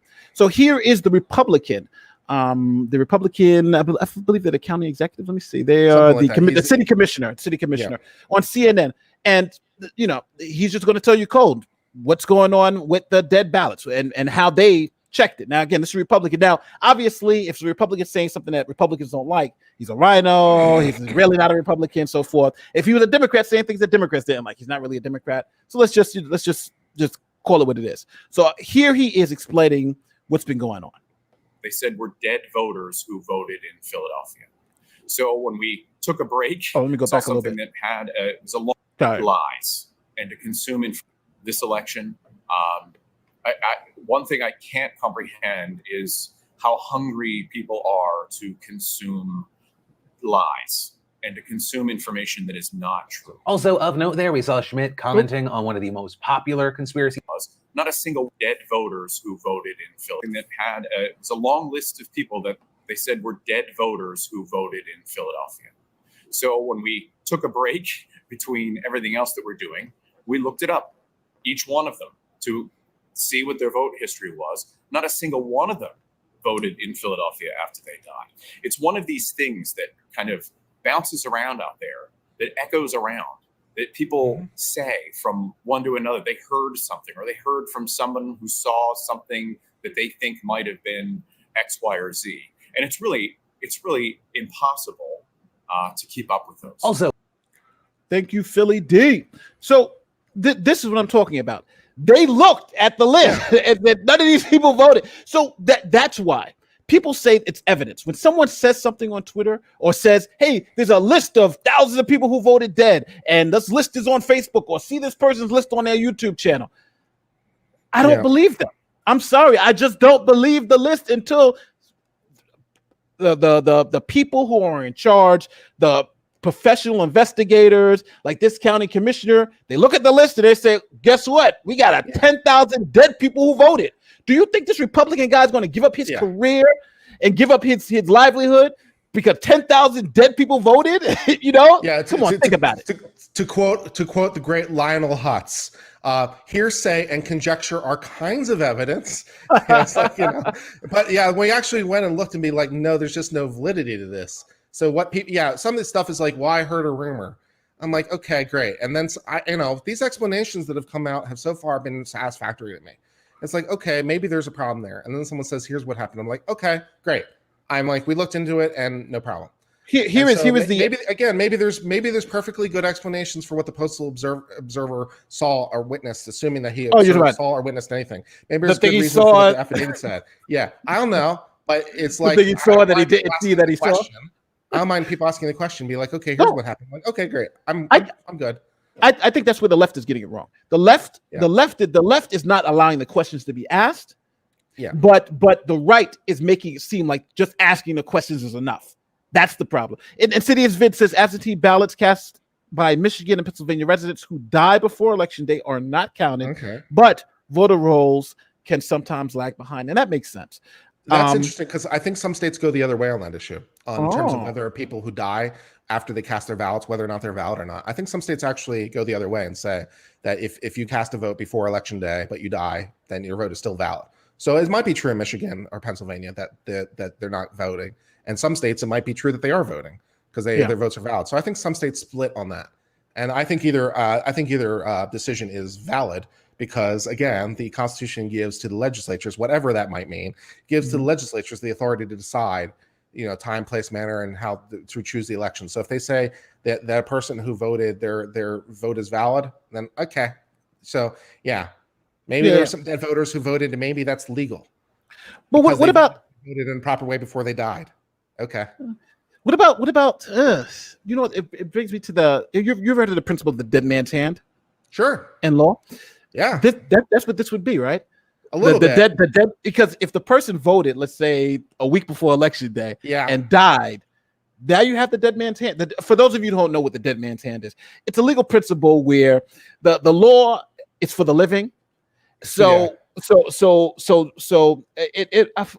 now if I'm forgetting the term. What's it called? It's a thing that rap. Rule against perpetuity. Oh my God! No. Please, no, so stop. no, but that's the rule against perpetuity is from the dead man's hand concept. So what it doesn't allow someone who's dead to make long-lasting or permanent decisions for people who are living, except in terms of let's say your will or something like that. So there's a rule. It's called the rule against perpetuity. So the dead man's hand concept is so dead people aren't supposed to be able to make choices for living people after they die. Essentially, that's what it is. And allowing someone who's dead their vote to count in an election that's in the future would violate this principle. So that's why it's interesting that some states would even allow people who have died their votes to count because it would violate this principle in law. Go ahead, uncivil law. I'm sorry. No, I was just having nightmares. Try to perpetuities. It was just a bit. It's like every lawyer's nom, and when you talk in Vietnam, when you talk about the rule against perpetuities, because it's such an amazingly it's where lawyers fear to tread. It's so bad. I remember reading a California case one time with a guy who specialized in wills, and he tried to do something that violated the rules against perpetuities. And so someone sued him for malpractice. And the court actually said the rule against perpetuities is so complicated that even lawyers in the domain cannot be expected to understand this. So it is not malpractice. That's how bad the rule against perpetuities is. So you're like, it's the rule against perpetuities. I'm like, I don't even know where to start to begin to answer these questions. Because that's like, it's like, please just please ask me who owns Blackacre. That would be way easier than dealing with the rule against perpetuities. Screw that mess. The rule against perpetuity is it's a nightmare. Where even if a lawyer was to draft something that violates the rule against perpetuity, they wouldn't be. That's crazy. It's crazy, but it is. Yeah. No. Here is Richard 1128J. What do you think about Biden saying that he and Obama have put together the most extensive and inclusive voter fraud organization in history? Link in the chat. I'm aware of Biden saying that, and I think that Biden made a misstatement, as he often does, because he is known to be a little bit of unclear in his speech sometimes. A little bit of misstatements is not exactly unprunpressidented for Biden. But that would be something that would be concerning me. But just like people who admit to murders and things of that nature, if someone was to come in and say I did X, without any evidence, you really don't have anything. Even their admission isn't really enough to hold them accountable, because unfortunately people admit to stuff that they didn't do all the time. And I'm not even saying Biden didn't do it. I'm saying that's something I'm concerned about. Did you use the Reid interrogation technique? Did you use the Reid interrogation? No, we didn't. We never used Reid interrogation technique. You were telling me about that. I learned our interrogation technique. We use what was it called? The way we used to do it, we did rapport building. I actually learned that there's a guy from Rochester, New York. This guy has like 100 years experience. I'm making that up, but he has a lot of experience. So they taught us about rapport building, good cop, bad cop, that type of thing. But the most important thing was generally when you're doing interrogations, it's not about just getting information. It's about getting reliable information that you can use. And I think a lot of people think that forget that's the goal. So for instance, you beat someone up, they're going to tell you whatever they want to tell you. You want to hear to stop the beating. You know what I'm saying? So that's when you do interview and interrogation training. That's what they try to get you when you want to get positive information that's credible. Go ahead. I'm sorry. Yeah, I'm just like, you're my friend, right, Nate? You just want to help me. You're my friend, and you just want to help. You just want to hear my side of the story. I've gotten people. Sure. I've gotten people to admit to crimes they did not commit. I have gotten people to, and I've been shocked that it happened. And it would happen once in the DA's office, and it happened once in my career as in law enforcement, where because you have the goods. I got this. What do you want to do? And the guy says, okay, I did it. How much time can I get? Because it becomes a risk assessment. And then you find out, you're like, why would you say you did something you didn't do? Oh, well, because there was so much evidence against me. What? No, I'm pretty sympathetic to it. No, it's like, I know so much about the law, and I know so much about these techniques, and I still feel like if I was ever taken into an interrogation room, I'd fold like a cheap suit. So it's like, if it's going to happen to me, if I don't have confidence in my own ability to withstand, it's like I know that a lot of these other people don't have. Listen, I'm telling you, the thing that surprises me a little bit is the repeat criminals. Because it's like, how did you not learn the first time? Is the complete novice to the system, how they would fold? I understand. The people who are like multiple crimes in and out of jail for the rest of their lives, and they're still like playing along. It's like, how'd you not figure this out the first time? This was a bad plan. Well, but don't forget, police are professionals at doing this, right? So they're professionals. But the thing is that it becomes a situation. Do you want to argue with me all night here, or do you want to go home? And that's where you start getting into it. Because I want a lawyer, Nate. That's what I want. Yes, but the fact of the matter is, it's so hard for people to say that, because one thing, us as police officers, us in law enforcement, one thing that we always do, is we want you to want to go home. We want you to want, and people want to convince you that they're telling the truth. And the fact of the matter is, we want to keep you talking. So that's why people say, well, they interrogated the guy for 5 hours. You know why? Because that effing guy wanted to talk for 5 hours. That guy, at no point, you say, okay, well, you did it. There was one time where it was I was investigating a theft of a bookstore. So there was like a bookstore theft where there was a whole bunch of books being stolen, and we found the guy who was doing it, and we're interrogating the guy, and the guy doesn't want to give up anything. So we're taking on the central booking, taking him in front of the desk sergeant. I'm like, all right. They're like, what do you got? I said, I got a guy. I said, he's here for rape homicide. And the guy's, no, I'm not here for rape homicide. I didn't rape anybody. He's shoveling around. He's like, I'm here because I stole some books. I've been doing it for weeks, and I was stealing books.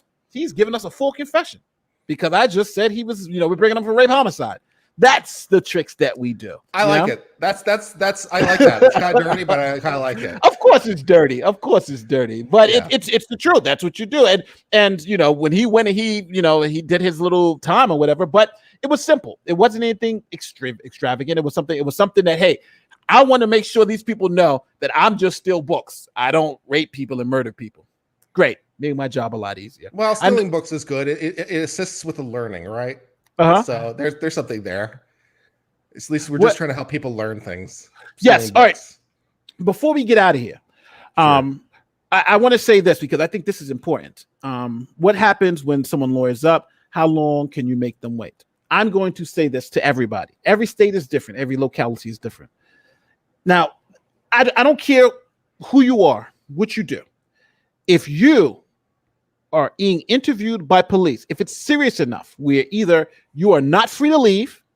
Remember, that's the number one thing you got to say. Am I free to leave? Now, when you're there one-on-one with the cop and the cop says no, at that point, you don't answer any questions. You don't do anything. You just keep your mouth shut. And the only thing you need to say is, I want the lawyer. Now, the law in some states is saying that you have to give what they call pedigree information. You got to give your name. You got to give your address. If they ask you simple things like that.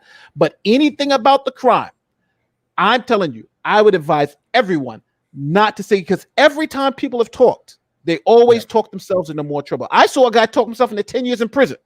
I saw a guy talk himself into 10 years in prison. It is something that people, for some reason, I'm going to say this, and there's going to be people who are watching this today who's then go and talk to the police. Always say you want your lawyer.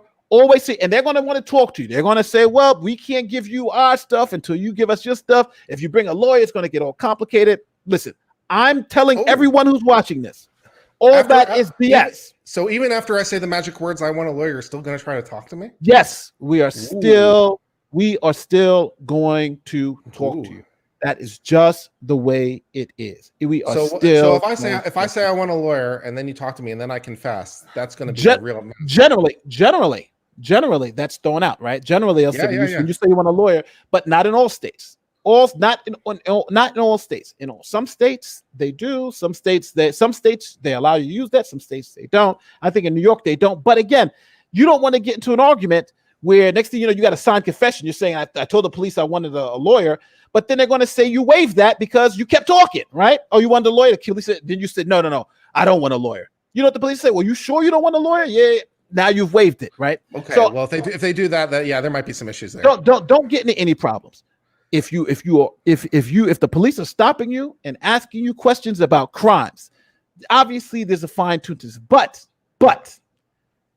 if the police tells me, listen, we want to talk to you about a crime that was committed.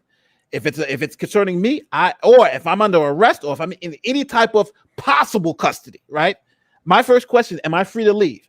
Yes, if I'm free to leave, okay, you can call me on the phone. If they ever tell me, we want to talk to you downtown, no, I'm not going downtown. Yeah, no, that's the thing, though. It's like I always like that when the police procedurals. It's like, let's just go downtown and talk there. I'm like, how about no? How about I'm not going to do those things? We could talk, but again, come down to the police station so we can clear this up. But the thing is, how about I'm not coming down to the police station? But that's different. If I come to your job and say, hey, listen, well, I want to talk to you about these the prostitutes and the cocaine. You want to talk here at your job, or do you want to talk downtown at the police station? I don't want to talk at all. Go away. Most people say, or we can talk to your employees and see, or we can talk to people around here. Maybe we can ask, this woman, if she knows anything about this. Okay. That's why people start saying, well, guess what? I'd rather talk downtown with you guys than talk here because, I don't want you guys talking to everybody. So the game is played on every side. I'm just telling people, just be careful. Just be careful. You know what I'm saying? That's it. Just be careful. Yeah. All right. Well, listen. So at the end of the day, I want to make this point. I believe that this whole thing is just the game that's played every 2 years in politics. The losing side always claims something that happened, right? And we showed the clips, right? We showed the clips from 16, from 18. The same people who are making the exact same different arguments this time are making the opposite on the other side. Things switch. Don't be played by the right. Don't be played by the left. Keep an open mind. Keep an open mind to the evidence too. If you're on the left and you've won, you should keep an open mind. If there's voter fraud out there, you want to know. You want to know because God forbid the other side does voter fraud and no one listens to you. So you should keep an open mind, and you should be concerned if there's credible threats. But on the people on the right, I will also say too, just because someone said it doesn't mean it's credible. It's credible. Go ahead. Last word to you on civil law. No, I couldn't agree more, and we will absolutely cover more of these things as they develop, especially on my channel. I'm going to be covering the U.S. Supreme Court case dealing with the Pennsylvania issue because I think it's fascinating technically. If this Michigan stuff winds up going anywhere, we'll definitely cover more of that. So we will cover the legal angles as they need to be developed. But based on where we're seeing right now, it's like, yeah, there's some suggestion of impropriety, but there's reasonable explanations about why it's not improper. But I think, going through a legal process to figure out what it is and is not true is good. And, and trying to figure out that there's really nothing there and trying to figure out the legitimacy of this thing. And I think in the end, the right wing will be, whatever feelings they have, they will be more accepting than the left wing was, because the right wing may be in the end very grumpy and they may even suspect things were wrong. But the left wing, if it were to chew on the other foot, would be burning and pillaging down. I'm not seeing a whole lot of that probably happening. I mean, there have been a few minor incidents that have occurred. The plot against Whitmer was one by some people. I think there was someone tried to mail a pipe bomb or something to somebody at one point. So it's not like there hasn't been anything on the right side where there hasn't been threats of violence or problems, but they are not anywhere near the scale of things that of the left wing, where they're burning, pillaging, looting, arsoning the major cities. So, the right wing might be grumpy in the end, but they're not going to resort to the same tactics. I'm on the left. I think as we go to the end of the day, you're 100% right. I think what's happening now is just par for the course, right? It's politics. It's just what happens. It happens every 2 years. We literally just saw it happen 2 years, 4 years ago. But I am concerned with the fact where if the wrong candidate wins, then we have riots. That I'm not with, and I think that's a concern, and I think that's why I think that's why the Democrats lost House seats. And I think that's why they are not going to win, because that's not right. It's not all bad news for the Republicans either. We picked up seats in the House. We picked up 9 seats in a year where we're supposed to lose seats. That's nice. We maintain control of the Senate. That's huge. Dealing with nominees for cabinet, nominees for judgeships. That's huge. We picked up 2 state legislatures, I think. We're up to 29 state legislatures that are now in control of the Republicans. So the Republicans did actually very well on the whole in the last election. And because midterms tend to go against the party of the president, you would anticipate 2 years from now, if Biden is in office, you'd anticipate the Republicans to pick up seats. Just like if Trump was in office, you'd expect the Democrats to pick up seats, because that's typical. And I think the Republicans are in fairly good shape 4 years from now for whatever election. Joe Biden probably won't run again. So Kamala Harris presumably will try to run. It'll be interesting to see whether or not she can get the nomination, because she had like 2% of the vote in the primaries before she wound up dropping out from this term. So you wouldn't anticipate. So it'll be interesting to see who the Democrats pick 4 years from now. It's just like Al Gore, though. Al Gore, how about when he ran for president the first time, he couldn't even didn't win anything, but then he ran for the second time. Sitting vice president gives you a lot of clout. It does give you some clout, so it's not exactly impossible. And then if Kamala Harris winds up getting the nomination, my favorite is Nikki Haley for the Republicans. So you have 2 women who are both of Indian descent running to be president of the United States, which I think is just too rich to avoid. You know what? If the Republicans wind up electing the first female president, the Democrats are going to be so salty. The tears will be real. But you know what, though? I'm really cheering for Nikki Haley in 4 years. It would actually be hard for me to vote against Nikki Haley. I love her. She's great. It would be hard for me. Like, if you told me between Harris and Haley, it would be hard for me to vote against Haley. I think Haley is really. I think really Haley good. will crush. Yeah, I think crush Haley Harris. is really good. Well, listen, guys. I have to go pick up children and make some lunch, but I'm going to say thank you guys for being here. We've been here for an hour, 43 minutes. And listen, and again, I just want to say for those of you who, don't like left leaning or don't like right leaning or, or upset that the facts that the facts are being attacked on both sides. It just happens. And I thank you for your time and thank you for watching the videos. My police videos, I'm hoping I have some more police videos that I'm going to be putting out. And again, my goal here is not to, it's to let you see behind the curtain and just let you see what the law is about. And that's what uncivil law does too. That's what we both do. We're trying to be legal communicators. So you can understand the law in a context that's not that you don't have to sit in a law school and pay $300,000. We've already done that. We've already sat in the law schools, paid the money to do it. And hopefully you can learn something and just learn how the process actually works through facts and evidence and not wild speculation. So with that, my name is Nate. This is Kurt from Uncivil Law. Check out his channel. Link should be in the description. And please, link should be throw your link in the chat too if you have a second, Kurt. But my name is Nate, lawyer YouTuber, and I'm out of here. We will see you next time. Thanks again for stopping by. Thanks for all the super chats.